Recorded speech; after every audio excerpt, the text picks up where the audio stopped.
You might even have this in your house. Right? I'm not going to spend a super lot of time on this, but you're going to need some jars, some filters to filter out all those spores that are in the air. They're guaranteed in your house, guaranteed everywhere. They're everywhere. You're going to need a colander, you know, like the spaghetti thing, and pretty much do the same thing with the grains though, because you don't want some excess moisture there. You're going to need a large pot, some rye grain, spawn bags. So these are spawn bags. I think these might even be the ones that we ordered with that grant money. Fungal media. So I showed you those petri dish plates. You're going to need that medium that is designed for fungi, and really you can make it yourself. Again, I made it myself because that's how I am. You just boil some potatoes, add some agar, and then there you go. Easy. A dissecting kit for doing transfer. So we want to move, say, mycelium from this petri dish plate into this bag, and we want to do it in a sterile way. We're going to use a sterile blade and cut it out, being careful, transfer, and that's pretty much what the dissecting kit's for. And then alcohol, and that's for disinfectant, not for consumption purposes. But you're definitely going to want to clean the surfaces that you're working on, because bacteria, like I said, bacteria and fungi are not your friends, at least not the one that you're trying to grow. All right? And if you don't work properly, it's going to get contaminated. You're going to spend a lot of time doing it, and it's really not going to happen the way you want it to. All right, so then I'm going to go to these large ticket items, and there's really only one, and that's a pressure cooker. So you hear a lot of horror stories about pressure cooking. I do it all the time with this process, and I'm fine. I got this from Walmart for $100. I didn't take this picture. I definitely ripped it off of Walmart, but they're cheap. I mean, if you're, like I said, if you're trying to go that way. And yeah, I wouldn't put it next to your small relatives or something when it's running, because it does get warm. But these things, and you can use it for other things. Like a lot of my friends use them to cook, not to sterilize mushroom substrate. All right, so I'm going to bring it together on a pretty busy looking slide, just to run you through start to finish how this process works, how I did it, and hopefully it'll mesh some things in your head about what's going on. Because I know that I'm talking sort of fast, trying to stay in time here. But basically, you're going to go to the store, all right, and you're going to get a piece of mushroom, all right? You're going to place it on the plate using that aseptic technique that I was talking about in a sterile way. And in about a week's time, you're going to see something that looks like this, all right? So the mycelium is starting to be generated. The hyphae are definitely making their way into the environment, looking for nutrients and a new place to live. And it starts to look like that. It's just like fuzzy. It usually just rolls out. And basically, by the time it hits the edge of the plate, all right, you're going to be ready to put a portion of this. You know, I'm going to go to the next slide. This one will be for your guys' purposes, but just to show the pictures, I'm going to do it this way because there's just a bigger picture. It'll be easier to see. So by the time it's going to be getting to the margin of the plate, it'll be about a week's time for that to happen. And then you can say that the mycelium is definitely sort of congregated in the plate space, and it's ready to be transferred. And when I say ready to be transferred, what you're going to do in that time, okay, is you're going to get your jars with your filters and your grain. You're going to sterilize that using your pressure cooker, all right? And then you're ready basically to make that transfer from the plate into the grain. And when you do that, it's going to look pretty similar to this. And you can just put it on top. Some people like to shake it and get it kind of down, worked in there. I just left it on top and it seemed fine to me. And then at this point, you're looking at probably 2 to 3 weeks, I would say, for the mycelium to totally incorporate itself in the jar. And now this is what you would call grain spawn. At this point, it's spawned, right? And really, it's ready to spawn into some sort of substrate, some sort of high cellulose, low sugar substrate, because the mushrooms have an enzyme to break down that cellulose. They can use those free sugars to do whatever it needs to do. And if bacteria have too much available sugar in that medium, they're going to just explode.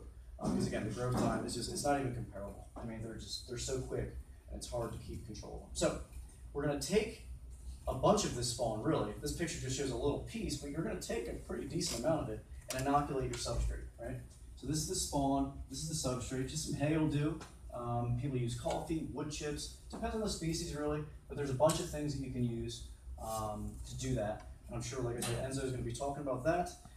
After it colonizes the substrate, it's going to look like this. So that process from when you put it in there to when it's going to colonize that bag is called the spawn run. So that kind of sounded kind of cool. So it's like the spawn run. And then so basically when it's white, you know that the spawn run is over. So at this point, the mycelium has pretty much dominated in this environment, and it's ready to fruit if you allow it to. So I did pretty much all this process with the variety that I used in my closet, right? And then by this time, the particular species that we used required a slight dip in temperature, so I then moved them down in my basement. It's a little bit cooler down there, and that initiates fruiting. And I say fruiting, but it's not fruit, all right? And then basically what you're gonna do is slice some holes in it to give a little more oxygen in there, and then it's gonna be like, okay, it turns on to start sending up mushrooms. So what you're gonna see at first, and this is just a picture that I took, is these little, each one of these little dots is a mushroom, right? So they call that primordia. It's a fancy name for small mushrooms. So these are small mushrooms, and this probably happens, it starts happening like 12 days, 15 days after you open the bag and change the temperature. You don't even have to change the temperature, but I did just because I read somewhere and just gave it a try. So that's what it'll look like. That's your primordia, and then if you keep waiting, patiently waiting, you'll start to see the small mushrooms.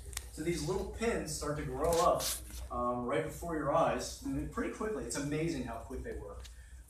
Think of like if you've ever been outside and it's raining, and then like the next day there's mushrooms all over your yard. You're like, damn, that was fast. And you would think that they would outcompete those other species, but they still don't. But it's just amazingly fast how fast they go.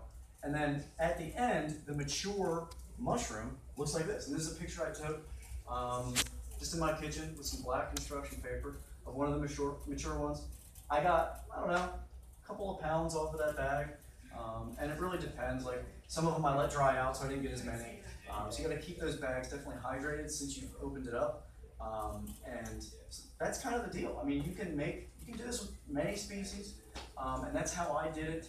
Hopefully you guys learned something. Basically, I wanted to touch on one more thing, just because it is the season, the morel season, which I thought was going to be discussed. If you look at Turner's PowerPoint, we'll talk about mushrooms of, what is it, North America, and this is definitely one of them that's sought after. So what I'm doing now is I'm doing that whole same process that I just described to you guys, but I'm trying to do it with these morels. And I found these in the wild. I wouldn't advise doing that unless you're able to identify them properly. But, and I just started these just a couple days ago, because I was trying to bring in some plates of something interesting, but they just didn't grow. They're growing a little bit slower than I imagined. But I took those, put them on a plate, and I'm waiting for them to grow. I'm going to make morel spawn, and then if whomever's working here, you know, in the next month or so, I should be able to supply you guys with some morel spawn to maybe play around with in the bags. It's definitely not grown so successfully commercially, so I'm trying to let them outside. These are non-invasive. I found these in Chester County, so it's not like I'm introducing some freak mushroom into the environment. It's perfectly fine.